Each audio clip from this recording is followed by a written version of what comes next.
יום רודף יום, אני רוקם חלום שחבוי בין כותלי חדריי. לוחש ברחובות, מגלגל מחשבות נסתרות הן ברחש חיי.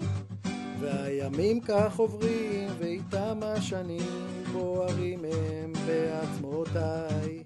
אז שיפתח את חדרי וגלה עולמי ואז אצעק. עכשיו תורי לגעת בזריחה, עכשיו תורי להיות שם, בפסגה עכשיו תורי לפתוח את הכל, לפרוס כנף ולא ליפול ולשיר.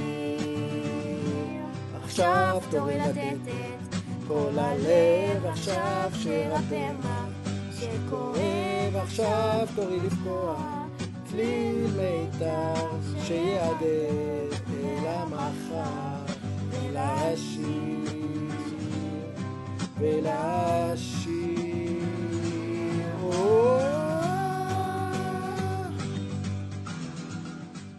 יאיר, אני מקווה שנהנית מההפתעה שעשינו לך. הרגע סיימתי לגלם את התפקיד שלך. אני רוצה להגיד לך שזה ממש כיף להיות יאיר, עם כל מה שאתה. אני הכי מאחל לך בעולם שתצליח, שתעשה את מה שאתה הכי אוהב, ושתהנה ושתהיה מאושר. תדע שאני בתור אבא תמיד אהיה אחריך, תמיד אוהב אותך, תמיד אחבק אותך, תמיד אתמוך בך, ותמיד אהיה שם בשבילך, בכל שעה ובכל זמן, גם כשתהיה גדול. אוהב אותך מאוד מאוד, הרבה מזל טוב. מזל טוב.